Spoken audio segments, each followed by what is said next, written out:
This is the Podra Show. My name is Ronan Okara. In the studio today, we've got a special guest, a podcaster, entrepreneur, founder and CEO of E.M.C. I've known this brother for a couple of years now, and through him, I've managed to forge a lot of friendship with a number of people. This is what I call networking. It's a great pleasure and welcome my brother, Aban James, to the Pondra Show for the first time. I thought it was your birthday today. You're tricking me, right? Social media is tricking you. Is it social media? Who says the social media? Well, Don't blame the computer, brother. Okay, well, thank you so much, Who Ronnie. said it? Ronnie, first of all, thank you so much. Yeah, thanks. Thank you so much for having me on the show and for that beautiful introduction. To answer your question quickly, to be honest, I didn't realize it was my birthday till I had people texting me The whole day. Texting me the whole day. I can't imagine how your day was and today. I'm like, you know what I realized? That the catch was this. When I realized people are getting annoyed, like, okay, one of my close mates called me, and I won't say his name, but I think he knows, T calls me, today it's a lot of abbreviation. T calls me, like, and it just sucks things out. What's going on? Tito G. Yeah, Tito G called me, and I know he's thinking what I'm thinking, but he's like, what's going on? But then it triggers every year. You make the one and the two together, and then it connects back. So pretty much, fam, so when I created this account, originally my birthday was actually known as the 18th of April. All right. Right? Hypothetically, though, of moving forward, what we had to do is rectify what's not right? So I had to rectify it. My birthday is on the 15th of May. All right. I say to the audience, 15th of May. That's the original day we have to be prepared. Yeah. For. So if you got gift. Like I said, when you came in, I said, man, I don't even have a present for you today. It's one of those months, April and January are similar. Yeah. You're always broke in January because of, Christmas and all that, and New Year and stuff like that. Yep. End of January, you're always broke.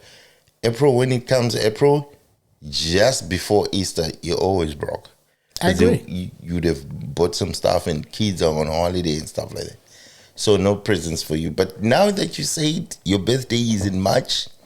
May, bro. I mean. I almost said the N-word.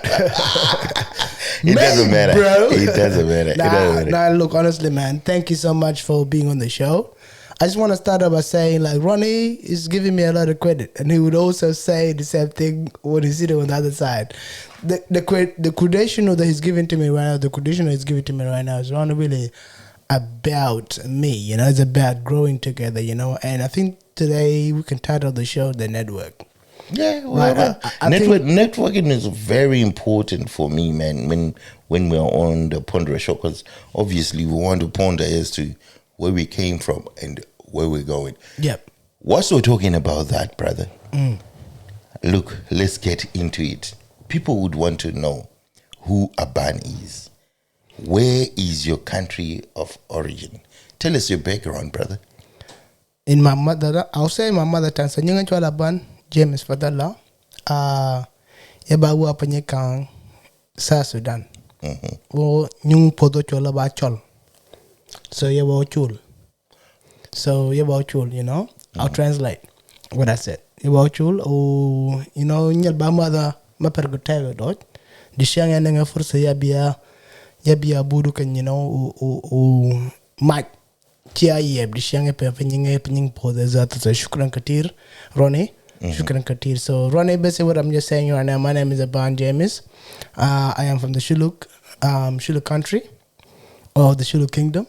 And pretty much I was just thanking you, for just having me on your show today. Respect. And having the ability to say today, there's two kind of things I want to focus on today: identity and anything else you want to talk about. Anything else but it's part of the agenda, So it was very important to me today for me to introduce myself in my mother tongue first, because it's something that I'm actually losing, and I'm becoming wary of it.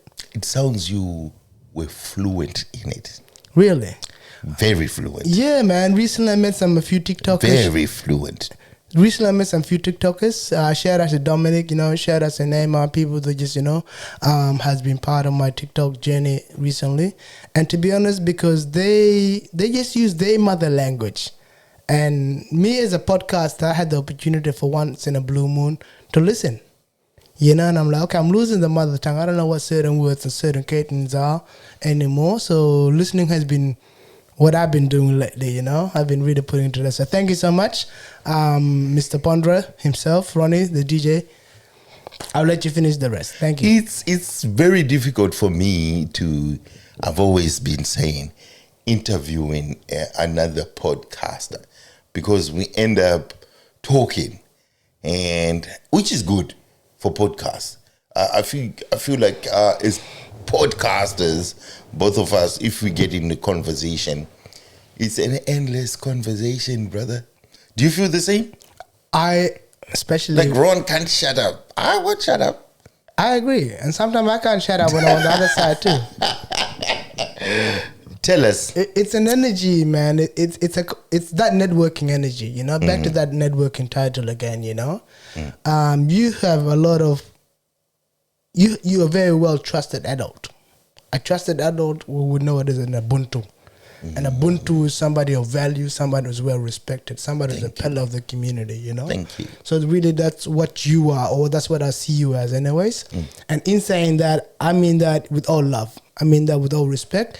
I mean that with all collaboration as well, because you don't only just try to aim for the big picture. You open the picture to people's eyes too. You make them pay the right confidence. That's networking. Yeah, thanks, brother.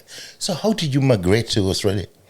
Yeah, I migrated here. So I came here, I think, 2004, if I can remember exactly. And the migration was with my older sister. So I migrated my older sister and her kids and her family. It was just the condition at the time. It was highly enjoyable. Today, I don't even like to even call her my sister anymore. I call her more of my mother figure, She's been a mother figure to me, I've got a sister like that, brother. Yeah. Because I'm the last born in my family.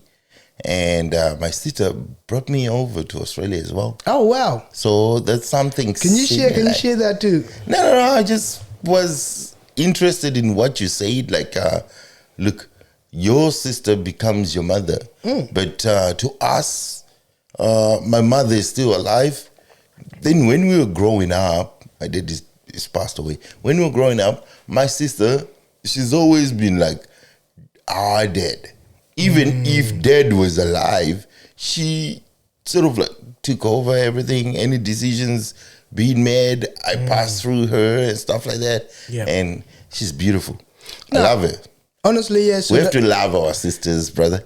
Now we have to love our sisters. We also have to love our brothers, man. Old or young, both of them. We have to love. I've got an older brother too. All the counterparts, whether they like us or not, they like our decision making. We'll have to love them, Yes, but sir. to go back to that idea again, just to finish it off, why I think what the idea originally came from my mother. My mother is also still alive, and she'd always told me, like, yeah, man, you telling me all your problems, you tell me all this stuff. Go tell it to your mother. I'm like, I thought you were my mother, Yeah, she is. And then she's been doing that for a while, and then for a while she actually explained why she says it. She's like, to be honest, she raised you as one of her own. She didn't raise you as a different soul or a different body. She raised you as one of her own, and that responsibility serve is something so great that you need to be so grateful and proud about. I am grateful for my sister. I am so grateful for my sister. Angelina, shout out to you. Cheers. Thank you. Andrew, shout out to you. Asunta, shout out to you. All my sisters, man. You guys are magic. How many in your family? So there's 9 of us. 9. 6 boys, 3 girls. Wow, we're only 5. Oh yeah. I would love to have 9 of us in there. So the type of complication. Which part are you? Side of the last bones or the first bones?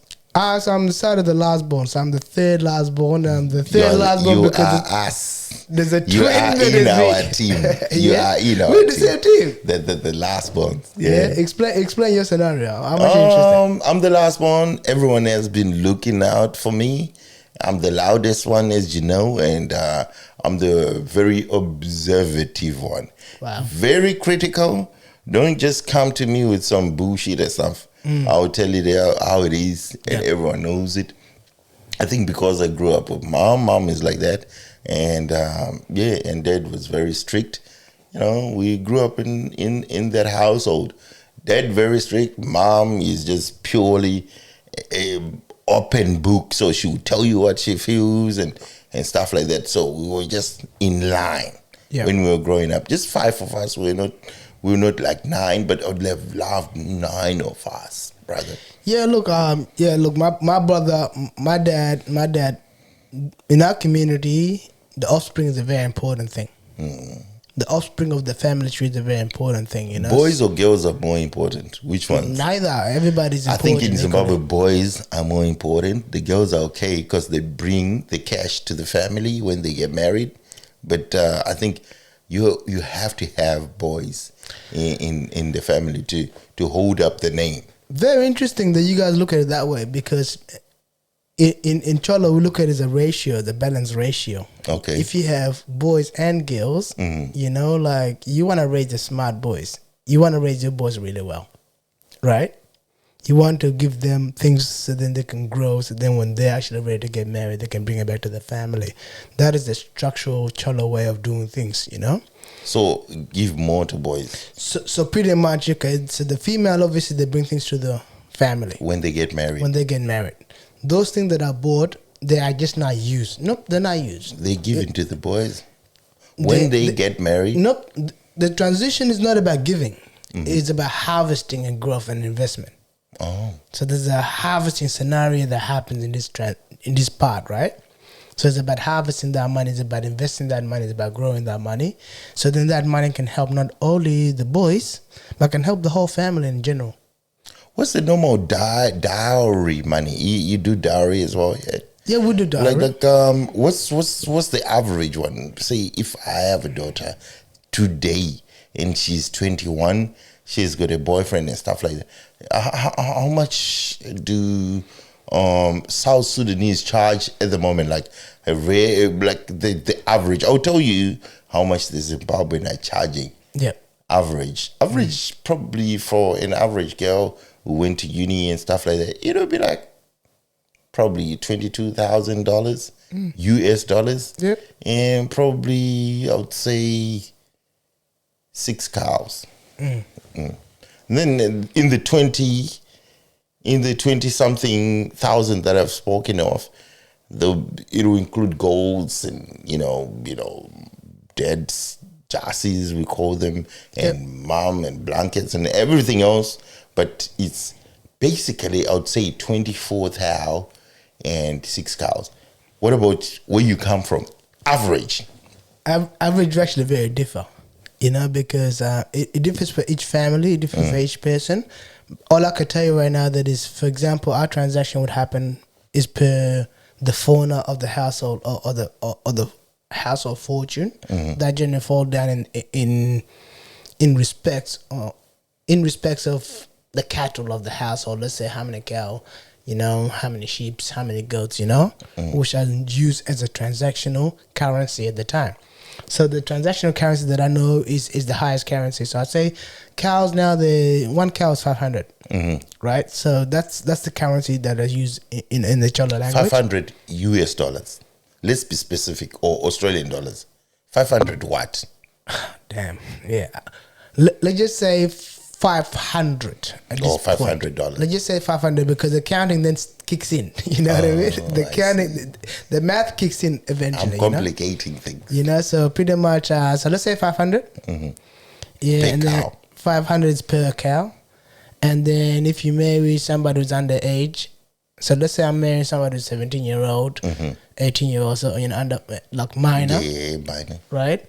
They'll be more expensive.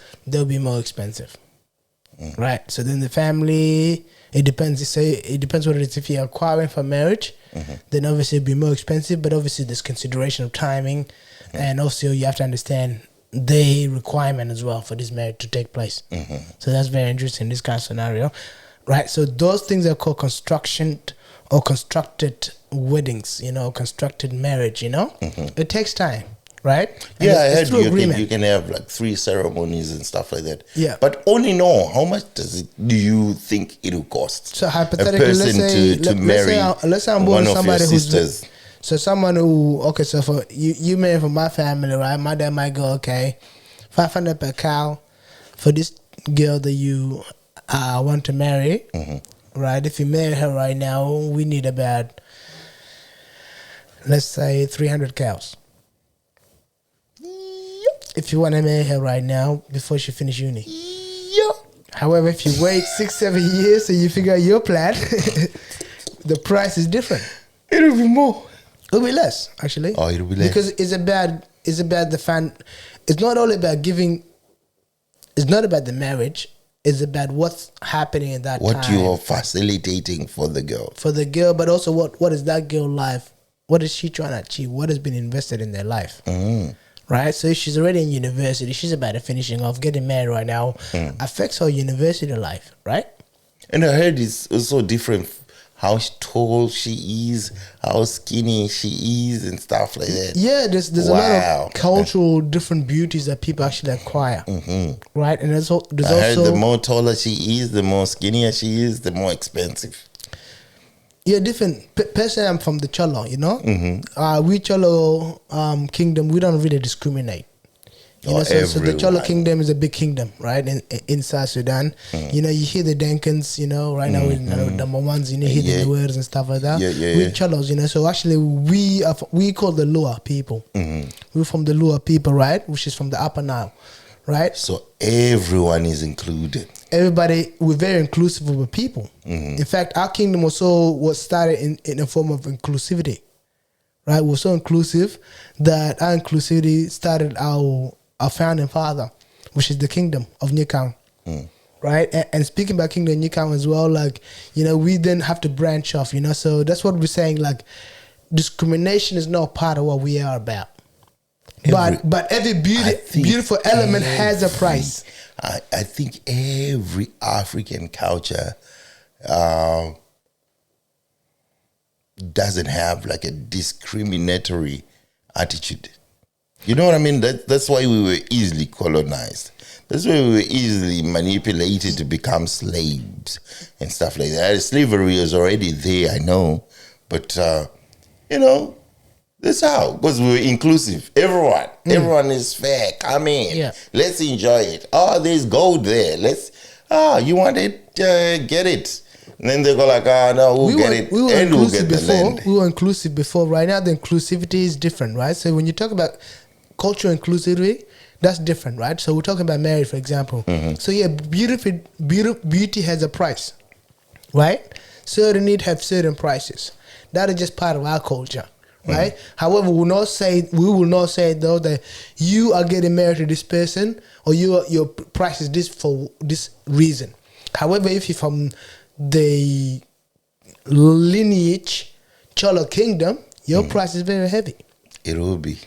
It is very heavy. So are you open to interracial marriages? Like if someone is from Zimbabwe, like a Shona person, can they marry your sisters and stuff? Oh yeah, man. Look, this backdates all the way to the formation of what is known as South Sudan today. You know, South Sudan is not just the Nuer Denka and Cholo people, right? South Sudan is made of 64 different tribes, right? Beautiful. In saying that, there's a lot of collaboration. There's a lot of peace. You know, even though we're seeing a lot of changes right now with the new regimes. However, we're still a people of peace. We have to remember that we're still a people of peace. And love. And it's the love and the peace that that keep us going, that keep us thriving, right? So yeah, so to keep it that very short, man, being that dynamic, we have to be very inclusive again and be very welcoming. Yes, if a Zimbabwe wants to marry a Cholo person, that is more than that's more than welcome to happen. Ron will come. Ron will come. Ron. Are you open to polygamy as well? Like you can have like extra wives and stuff like that. Personally, I don't see any problem with that. Personally. Okay, I mean like in your culture. In our culture, it's currently happening. Okay, yeah, it's currently happening. There's people who have to actually marry two wives. Marry it's two a normal wives. thing. Yeah, It depends on your scenario as well and your situation. So I'm not necessarily saying I'm going to marry another wife. My wife is beautiful. I love it. Nah. I'm not going to do it just for a friend that was asking. You get backhand for a gift of me. You better not play dumb, boy. Have you ever been back home? Yeah, I've been back home. Since 2004, you said you came here? Yeah, so came 2004, 2017 went back home. Mm-hmm. How was it there? How did you see it? Did you feel like it's still the place that you remember, or does Australia feel like home to you now? It's still a place that I remember. It's still a place that I actually want to keep remembering. I want to create more, I guess, heritage back home rather than in Australia. Australia is a home to many people. It's a home to myself. I'm a citizen in Australia, but I'm also a citizen of Cholo people. Mm-hmm. I'm a citizen of, the Sudanese community, Mm-hmm. So I'm a citizen of a lot of counterparts in the community aspects. However, though, it is something that has opened my eye. When I went back home, I've seen a lot of things, I think my third eye was kind of opened up. Mm-hmm. And it has changed the way I operate nowadays. I guess before I went, I was more so E.M.C, inquisitive, mm-hmm. point of view, inquisitive ideas, entrepreneurship, money, game, let's gain, let's partner. When you got there, how did you feel? I felt like, I got it all wrong. Mm. Yeah, when I went back there, obviously, it's not really the suffering.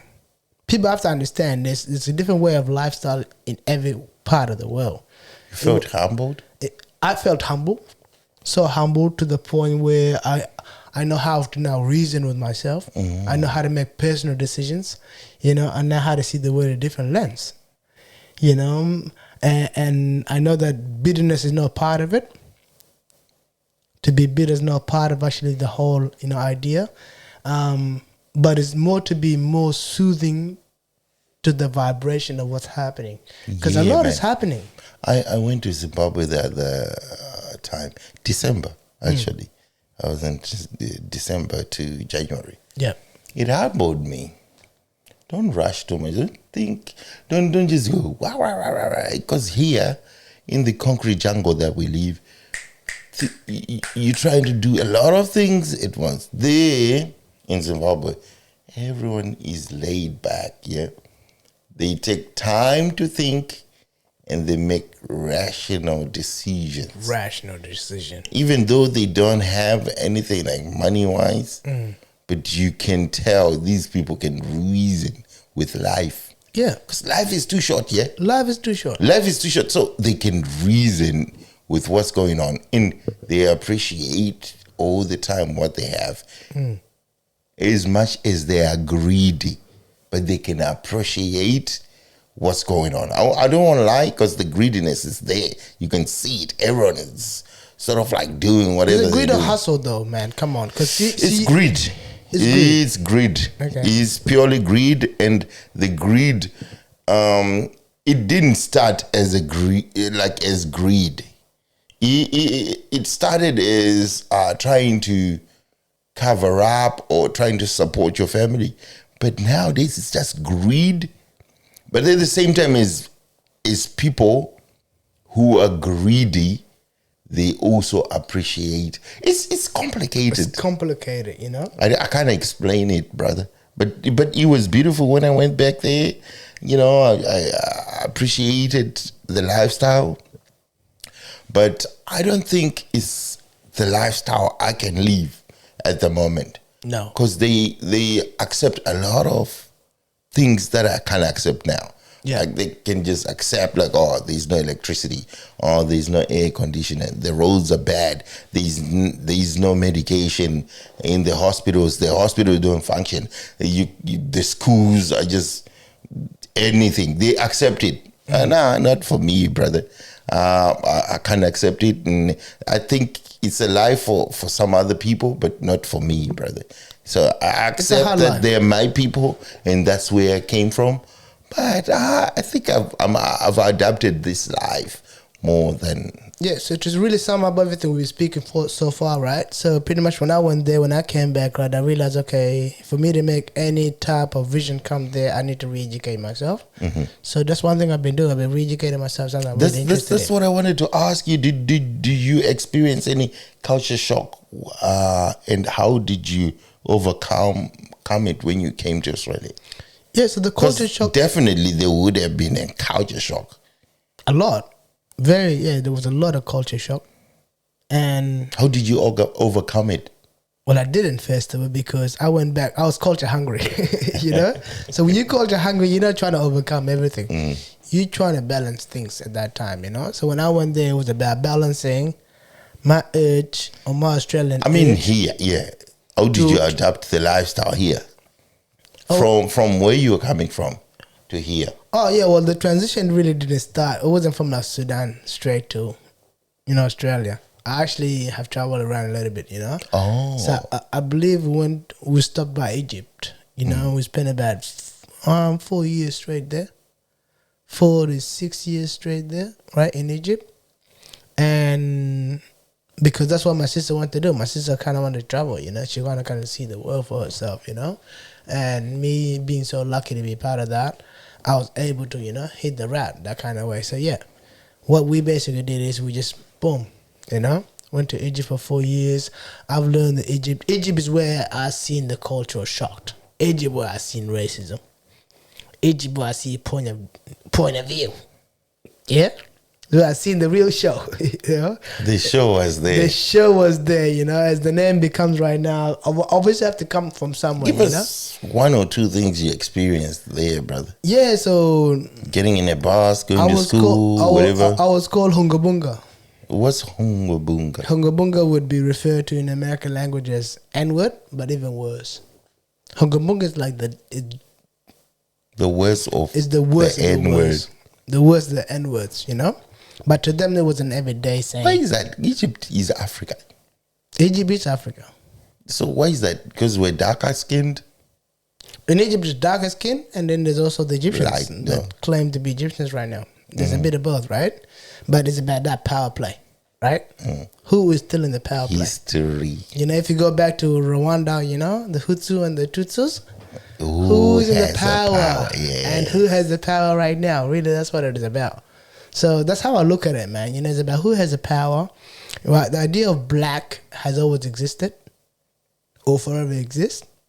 It's not something you and I can take away for granted. It's not something new. But it's also not something you and I can even just try to be politicians about. And just run around it. And it's complicated. Very complicated. It needs time.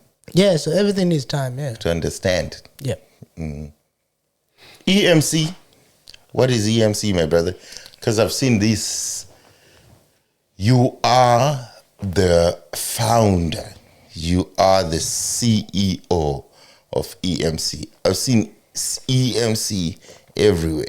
When I first saw E.M.C, it was when there was an award being given. I said, who is this dude? I'm curious. Yeah. You know how curious I am. Yeah. If I see any other brother out there doing well, I like to support. And I'm also curious as to how you got there. Because I want to get there as well. I think you're already there, man, in your own kind of... What is E.M.C? It's an E.M.C Entrepreneurship Movement Club. What is it about, brother? When did it start? So How did you start I'll give you it? the whole full answer, the full 5 questions quickly. Yes, please. So E.M.C was started in 2013. We started in 2015. We started in 2014-15, right? And it's basically, yes, I was the founder of that. And then 2015, 2016, I was at the library a lot, Daniel Library a lot, and my goal there was obviously study first, but but I also seen my kind of part, of the country, South Sudanese, other students over there. So from time to time, I started try to mingle with them. One time I was just sitting next to one friend of mine named Sukat, Sukat Alex. You might know him as I think he's the standout.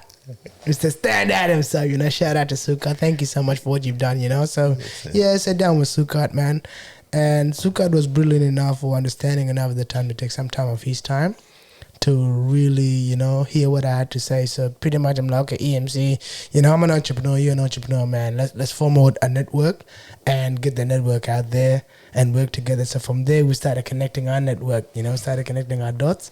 E.M.C became 6 members at that time. So I think we had Sukat, we had Mawa over there, we had Carlos over there, we have Guy over there, right? There's John, John also over there, and plus other 2 in and out kind of individuals around right now that I can't really remember on the top of my head. But again, thank you to all you guys. So yeah, that was E.M.C. Then what happened is basically we were young entrepreneurs right now from our own different kind of ventures who were also university student, and the general idea is to create our own kind of community, our own kind of network in terms of, business adventures, in terms of like, I try to do that McDonald's behavior. Let's sit down and do something else. You know what I mean? That's really what it was. It was about engagement. It was about network. And again, today's name is about network. It's the Facebook I have read actually, been reading for a very long time. Let's say it that way. I didn't write it, sorry. So I was using the word road and whatever. No. It's one of my favorites I've been reading a lot, and I was like going back to it, So that's what it is. So it then ventures from that. So what we did is we had homo clubs, happening at the time. We also had soccer tournament every school holiday that happened at the time, with the help of my team. Thank you so much for you guys, and you're present at that time, So they opened that idea of collaboration, of networking, We used to do a lot of meetings, man, with the greater Dandenong City Council. We work with Melbourne City. We work with Melbourne City before it was Melbourne City. They used to be called, Melbourne United, right? Yeah, I know. We work with Melbourne Victory as well, fam. Like really, we were very aggressive, very well-educated young people who had just time to spare and wanted to make a quick side hustle. We talk That's about how the award came through, was it? Yeah, so the award came through the program itself, our soccer tournament. Our soccer tournament became so popular, fam. I think there's a video, so I'm going to look at those videos. I'm going to check them on. I'm going to share it to you. You can actually put it on your page. I'm also going to check on my page, as well, right? And yeah, it was just fiery, Young kids know that, they have school holidays. They don't want to do anything stupid, so they always come to our tournaments, The age group was between 14 to 25, fam. We had 4 different category tournament, including the females. Everyone was explosive, everyone was playing, everyone was living with a smile, food was provided, the cancer was there. We are addressing cultural, we are addressing community level issues at that time, as young entrepreneurs. So that's what E.M.C is all about. I'm so passionate about it, and thank you so much, Ronnie, for bringing that up, man. Man, that shows me that you were the pioneer of network, bringing the communities together. Thank you. Appreciating where you're coming from and also engaging in this new community that you're getting to the Australian community. That's just crazy to just think that when you were younger, you were thinking of that. Look, yeah, I don't know. It's just very different, man, Like, I think up to year 12, I was very book focused. So after year 12, I felt like, okay, the educational part right now is done. Was it the experience you experienced in Egypt that pushed you to just bring everyone together? Because you said when you were in Egypt, it was good, but it was a rough time. Yeah, so at the moment, E.M.C is not operating with the same team anymore. So E.M.C now has an LLC, It's really... What's that?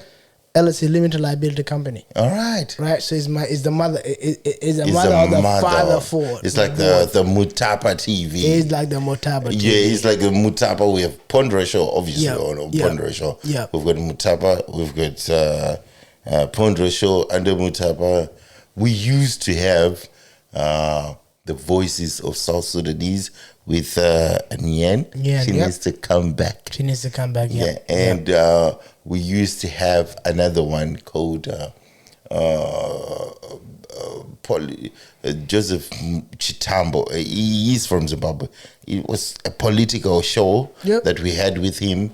I don't know how I can forget that, because that show I used to put 130% effort to make sure it does come out whenever it's supposed to come out and stuff like that. And I've been talking to my brother, and he said he'll bring it back.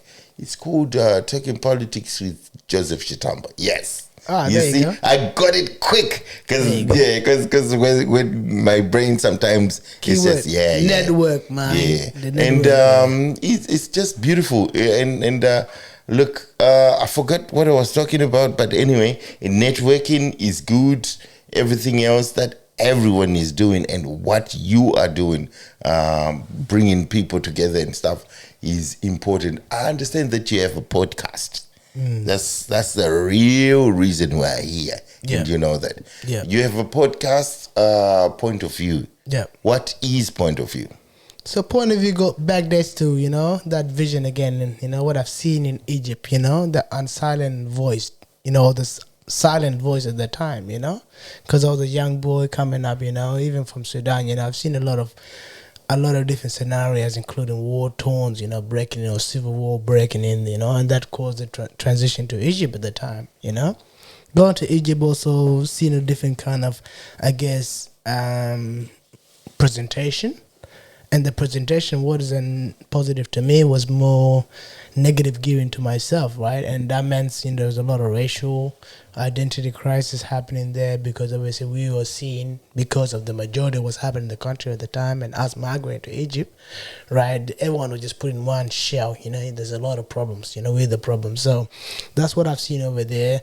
Seeing that, going to Egypt, experience a lot of racial distancing, experience lack of education, or direct education I was having in my mother country, those gave me a point of view, So then when I came here and then we linked up together, right, or when we came up here and I started the E.M.C. and then I was working out there, it was also about getting the message out there. Okay, so now I have a team of entrepreneurs. They're beautiful individuals. They are making successful stories. What channel can we actually start using, to get the message out there? So that's where point of view was birthed. It's like, okay, I have a point of view. My point of view is this. Can I actually share it now? And go there. Hey? I said you come from here and go there. I come from here and go there. That's your point of view. That's where you are here. That's how you view things. Yeah. So everyone has got a different point of view. In their lives. Yeah. So I'm coming here, I'm sharing my point of view right now of my life, right? But also you there and then you're receiving my point of view and you compare it to your own personal life. It's also another interjectional point, for you. Even though you're older than me, you're like, oh, damn, I can sympathize with him. I understand it. Do you have a target audience for point of view? Do you have the millennials? Whom are you targeting? I am targeting the next. With point of view I am targeting the next upcoming community of Africans, the next upcoming generation. And when I say next upcoming community or generation, I don't mean by age. I mean the people who are putting in the work right now. So the other day, I think, you had, like, before me, you had your mate, who was outsourcing his sausage, right? And he was talking about his sausage again. What's his name? Yes, that's Munashe. Yeah, so Munashe, so people like Munashe is what I want to collaborate with right now, It's about really now using my ingenuity, right? Using my expertise and making sure they reach their dream, making sure they can direct them. I can direct them, So entrepreneurship now works in that kind of aspects. Is about, social media marketing, is about digital marketing, is about, mentoring, is about one-to-one coaching, man. Is about all that kind of aspects right now. And it's about how to get your goal on the next level. So really that's how point of view's audience going to be about. Obviously without kind heart, the headquarters always say, we'll have to try everything with what we got, Yes. So we're going to try what we got, right? We want to actually be able to voice out, the financial issues of African people in the diaspora. Real estate, you're in there. So real estate's another thing we need to start beginning to talk about. But this is just my adventures, Anyone your adventures is the point of view from your perspective. So then you talk to us. Ron, what's your point of view in this case? Then we come to the podcast. I'll tell you my point of view. No, That's why your whole life is like so. It's a point of view. Yeah, but Taba TV itself, it's a point of view. Yeah, that's what I'm saying. Yeah. So How did that start? The name itself just brings out the value in everyone. It's about It's about being comfortable, right? So how often is the podcast gonna happen? Yeah, I want the podcast. How many episodes per week? How many episodes per month? How are you thinking of running this podcast, brother? Yeah, so first of all, man, thank you so much for giving me the opportunity to co-host within this podcast, because I told you my agenda and I told you at what level I want to work at this one right now. Even though, I have my own studio and so forth. Yeah, I really explained to you that those studios are more suitable for the musicians, It's for more the product, digital product promotion and so forth, So that's a different kind of market that we go in. So this is going to be the headquarters of a point of view. I am thinking for a monthly show. Beautiful. Showcasing Africans, but showcasing diaspora. But also, I'm going to scratch that. I'm going to showcase the person who's doing the work. I think that's what I said before, yes? From their point of view. From their point of view, from what point of view as a host I see it in, and from what point of view the audience actually need to start seeing that person at. It's about shining the light and shining the light and shining the light. That's why I said your topic is great, because you can get every point of view from every other way. Yeah. It's not like constricted to one thing. So where can people access the podcast? Yeah, well, at the moment I am more literally on TikTok. So TikTok is actually the full brand right now. I'm working on it because I'm just so busy, and TikTok allows you to have interactions and stuff like that. So if you actually add us on TikTok, that's Point of View. So that's Point of View TV official on TikTok, right? Point of View TV on YouTube as well. If you want to get, the materials are going to start dropping. So this material is going to start dropping on Point of View on YouTube as well as TikTok. We also have obviously the Point of View on Facebook. You just type to Point of View at this very moment. But again, I'm not really interacting with Facebook at this moment because every social media needs about time, right? It needs about 2 months, to figure everything out, then move to the other one, So, and it's difficult to just upload everything, edit everything. Oh man, I didn't know it was work in podcasting. It's a lot of work. Work, brother. It's like a full job. It's a full-time job. You need to get paid. Ronnie, what I've been telling you, boy.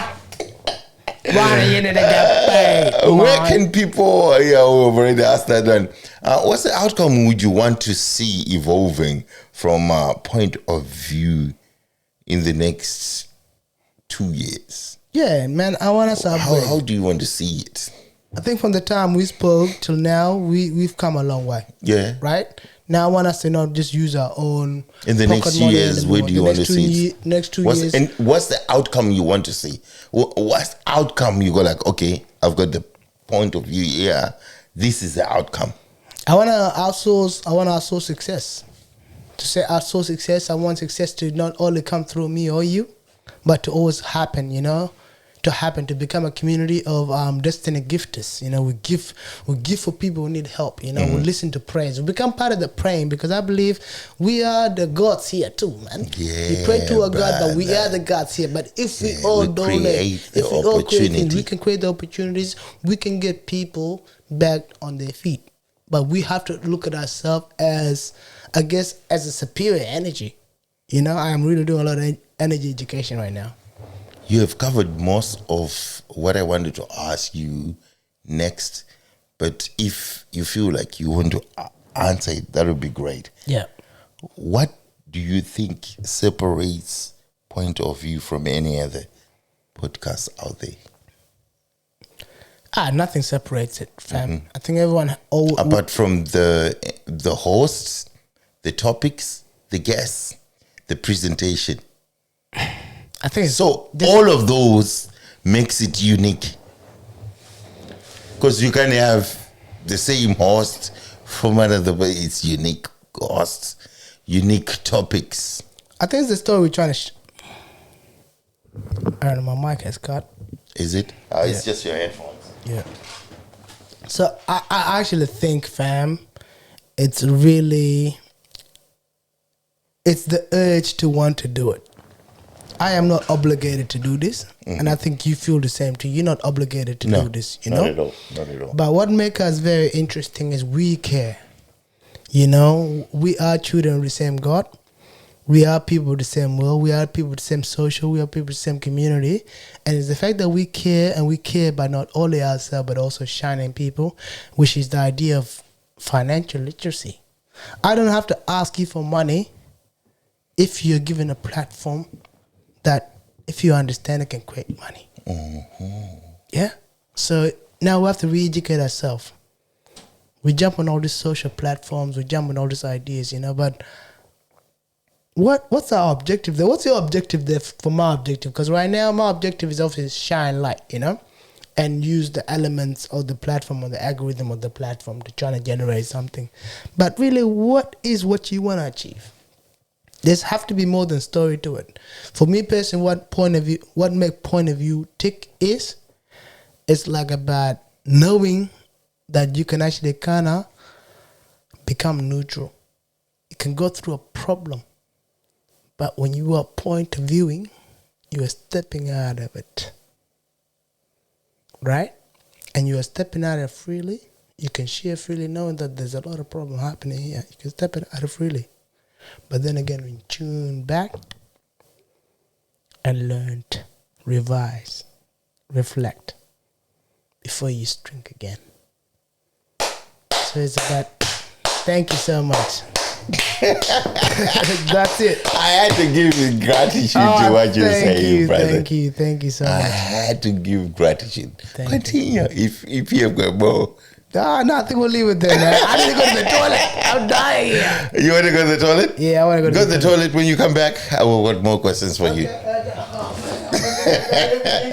You're always free to go to the toilet, brother. No, I didn't know. I wanted to, but I didn't want to. Sometimes I just recess time is allowed on this podcast. Okay, last time we used to waste a lot of time. We're just talking. We're just enjoying ourselves.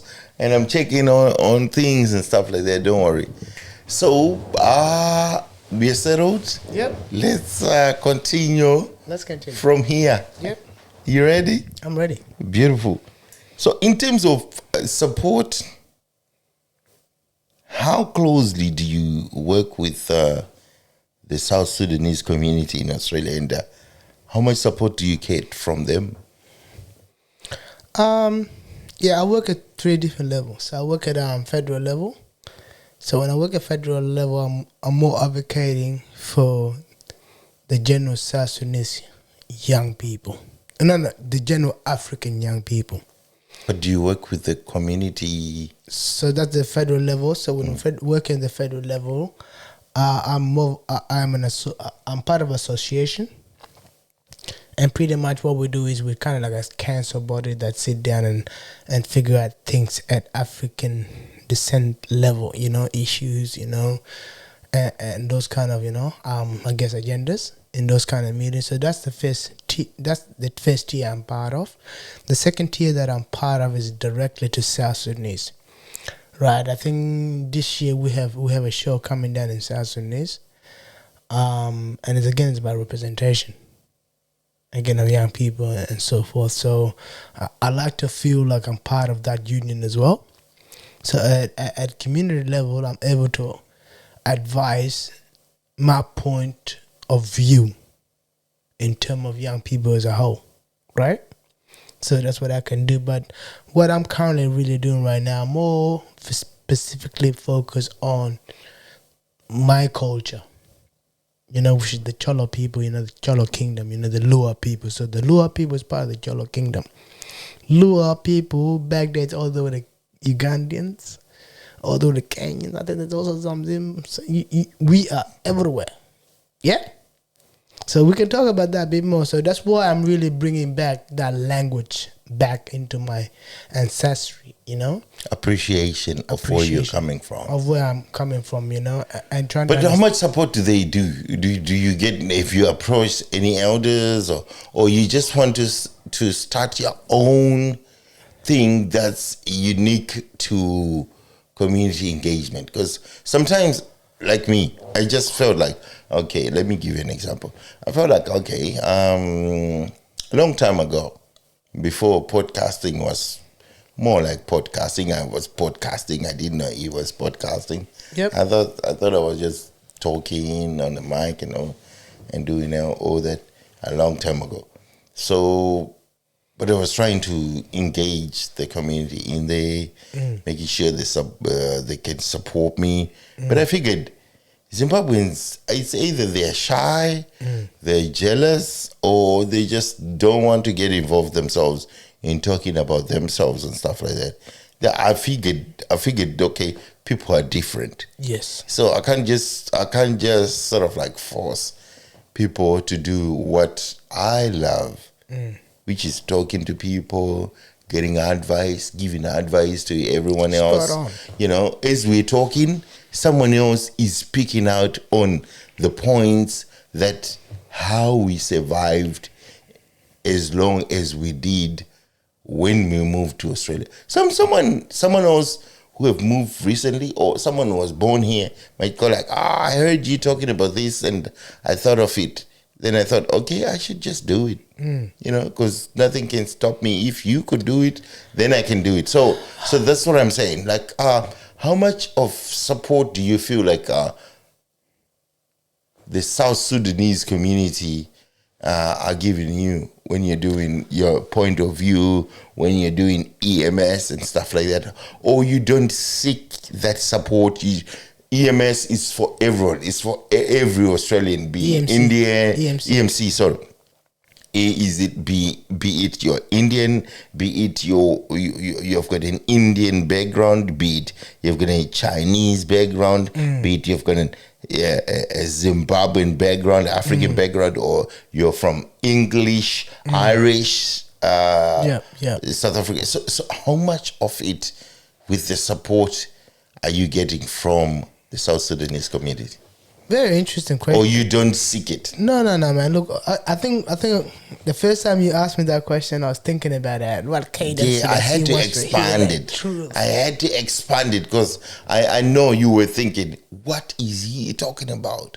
They're supporting me already. To be honest, it's actually very interesting, man. Thank you for asking that question, first of all, yeah? For a while growing up, so when I was starting E.M.C, right? I was starting E.M.C. With E.M.C, I did a lot of other stuff, right? I don't want to name them, but I probably started over like 19 businesses right now. I'm only name about 4 of them or 3 of them, but I've started about 90 of them. Some of them I've made money of them. Some of them are just startups, So I am someone who was thinking about this stuff. I have to be clear, not only EMC, even point of view. Even point of view. So point of view right now is the existing one, right? Is the one that's going to come here. That's what we're going to do month to month and so forth, right? But I don't want to forget what we're talking about. You're talking about the support route, right? That's very important, man. Honestly, fam, when I was growing up, I used to think, when I started thinking, I was very, very individualized and patient about the social media world and the responsiveness. What I mean by that is like, damn, I'm doing this, I ain't getting likes. I'm doing this, I ain't getting that, And then me and my brother, man, he's my co-partner, man. I'll call him my co-pilot right now at the moment right now, right? I have 2 co-pilots right now. So Dennis Baker and Tino G. Shout out Tino. Shout out Dennis. Dennis Baker, my guy. Yes, Shout sir. out. I think the Baker name, you know what I'm saying. So we just leave it at that. Yes. But yeah, man, these guys, right? Like, I think sometimes you have to understand that everyone's gonna have their point of view on top of your point of view, and you need to be accepting of that. So when I understood that means, okay, look, like you said before, at the end of the day, this is your craft you're showing to the world. It's your craft you're showing to the world. Nobody's entitled to actually mingle with it, because we don't know what part of the situation their life they're going through. True? So to me, I had to learn that idea that, okay, audience is not really about South Sudanese, because I am not targeting South Sudanese. Point of view doesn't go point of view South Sudanese, right? I'm just targeting point of views of everything. So when you go on point of view right now on TikTok, you see point of view of everything I find interesting. everything that I reckon the world should just understand and be part of, you know, right? And some of them fix problems, some of them cause problems, and some of them are just dead. Comedy, right? It's just, that's what it is, you know. And life need to have that kind of balance. Right? I've understood one thing in my life: you can't fix the world, brother. No, fix is not the problem. You got to enjoy trying, though. Yeah, I enjoy trying to be a part of that minorities, that thing like that. Yeah, enjoy being part of the minority. Don't try to fix something. I can't fix nothing. You can't fix nothing, right? But ingenuity. We can work through things, try and solve them, but I can't fix any problem in the world. Like, no, not any problem. I can't fix all the problems. Some problems I can fix, but not all the problems I can fix. So I don't need to feel guilty if there's something wrong with it. But people go like, oh, you're doing this. Why aren't you doing this? Look, I can't fix everybody's problems. Spot on. And to say that in terms of support, right? I had to really rethink the support. Support didn't have to be everybody. I reduced it to two of those guys. So yeah, sometimes I get very nervous. Right now I'm on TikTok. I'm trying to go live. I'm very nervous, you know? I used to think about before who's liking my content that I already edited and created, put the time in. I had to change that thinking. So now it's like, okay, damn. When I go into this new platform, it's a new type of energy, it's a new type of requirement that sometimes I don't want to just give. You know what I mean? So now my whole game has changed, right? So that the support that I need right now, that I need to have ultimate, it's the support of my team, the direct people. So yeah, so Tino would be somebody I'll call up. You, when I want to talk about podcasts, who do I call up for podcasts? I call up Ronnie. For sure. Right? When I want to talk about a show, who do you think I'm going to call? I want to probably call a Congo. Yeah. Because I know he's hella connected. Mr. Congo. Mr. Congo, right? And so forth. So, you know, that's the networking. That's how I look at life now. That's how I look at my support system. My support system doesn't have to be everybody. Yeah. It doesn't have to be the whole community. Me working together right now. Yeah. And people liking it. People sharing it, man. You know, so the Pandra. People watch. Point of view and so forth. Yeah, I appreciate whoever is watching us, and you know that's the support. I can't complain about that. In terms of other things, look, I know you are very well aware of positive contributions that the sons and daughters of South Sudanese in their numerous numbers are doing in numerous fields, be it medication field, engineering, teaching, nursing, sports. We can't forget about gout. Thank you, man. That's why. How do you feel about it? Like, if you see all these positive things going in the community, man, and everyone is putting their life work to just engage in this Australian community, representing where you are and representing where you come from. How do you feel? Man, first of all, I have a name for him, yeah. I have a nickname for him, and I have a nickname for Gout. Yeah. I call it GT. Speedy. GT Speedy. Yes, sir. My guy, man, like honestly, man, love to him, man. You know, he's a young offspring of the South Sudanese, man. He's a young offspring, and he's gonna be a beautiful, futuristic offspring. We've got heaps of people, like in foodie, medication, like I said, medicine. I mean, not medication, medicine, nursing. We've got heaps of South Sudanese representatives in there. How do you feel to see all these people contributing to the community? To be honest, my goal is to see Gout here, talking to him in person, speaking real life. That's my goal. My goal is to talk to my Bill, soccer players, you know the rules. My goal to not only speak for the South Sudanese voices, but all the voices, get their voices here, get their opinion here. Not because we're South Sudanese, but because point of view need to be fun. You know? We need to be so fun. We need to be so educated. We need to be so dynamic in our own way, because I think that's the flavor that we always miss out. Dynamic of different fragrance of experience. Justified by the person putting the time. Every and the time. Energy. Every time. What advice do you give to the young ones out there seeing all this positive influence around us? Fam, like honestly, man. To the young ones. Get back to the community. Because the young ones seem to be losing it a little bit here and there. But what can you give them? Advice. You go like, oh, look, we've got his brother. We've got a lot of things. What advice would you give them? I think what they need to see, fam, is not an advice. It's a leadership character point of view. So they need to see Gaga here. Yeah?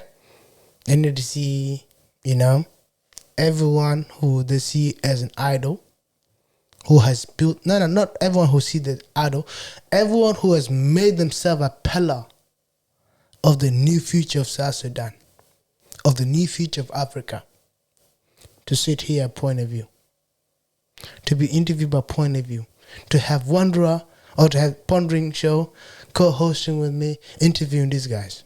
So what I actually want to do right now, my guy, is for you and I actually to now try to invest on my show on point of view, right? I'll obviously do the math, I'll do the work, try to get them here. And let's start from Southeast. Let's start with like artists, Obviously we've done Tina before. Let's start with artists like Malesh, Let's start with another artist called Flex, right? This got South Sudanese talent that are just here, they're just vibrant, So yeah, let's reconnect again. Let's keep collaborating, And at point of view, fam, everyone can have a conversation. We can have 4 mics, We can have, next shot we can have, Flex here sitting here alongside Malesh because they used to collaborate as musicians, We leave the musicians, let's go to sport. Who got sport? We got, Thomas Deng.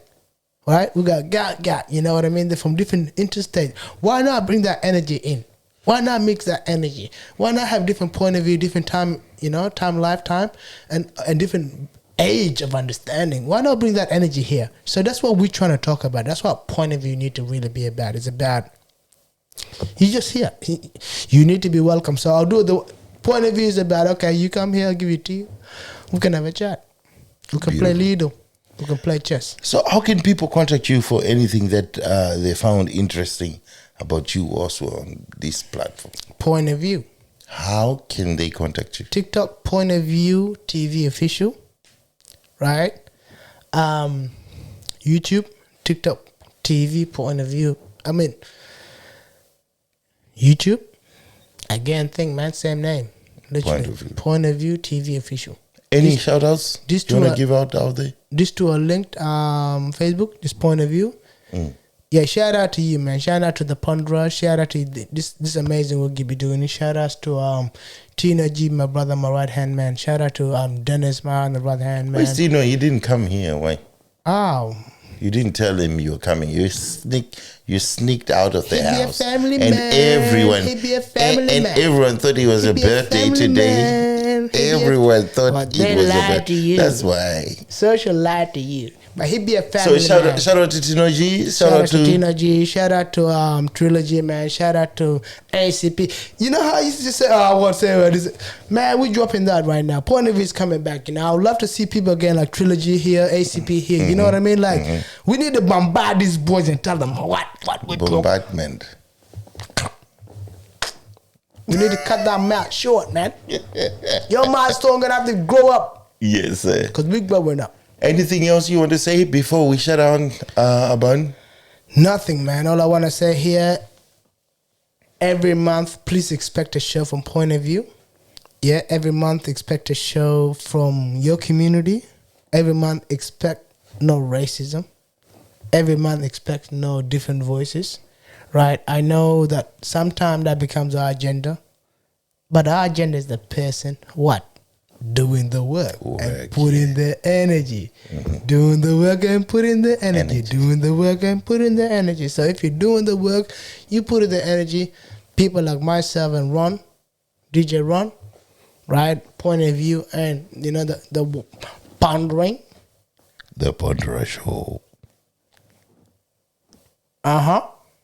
We're going to actually be very interested in flicking into you. Thanks, Aban, for coming. This is the Ponderer Show, and it has been a great pleasure to sit down with my brother, Aban, here. And I know it was a quick one because we had basically cancelled this one. But you took your time and energy and showed love and showed up. Art be art, man. Keep art in When your can heart. we have you next? When can you have me next? When we're seeing you on the show, yeah? So at the end of On this the month, point of view. at the end of this month, I already have a lineup happening, right? So on this show, I already tell you my lineup, right? So my lineup is gonna be West Africa. It's gonna be East African. Oh, beautiful. Yeah. And then there are going to be people who have a business agenda promoting their businesses, right? I don't want to give the names yet, but it's going to be fire. So right now, after the close of the mic, I'll tell you who I'm working on, how I'm going to work it out with you, how that benefit you and me actually when we bring them here. Because I told you, my ideas, we just need to see some sort of growth every time because you told me that idea from the start. Thank you so much. Thanks, Aban. We'll see you next time. This is the Ponderer Show with your boy DJ Ronald Gladiator. My brother is here in the studio. Point of view.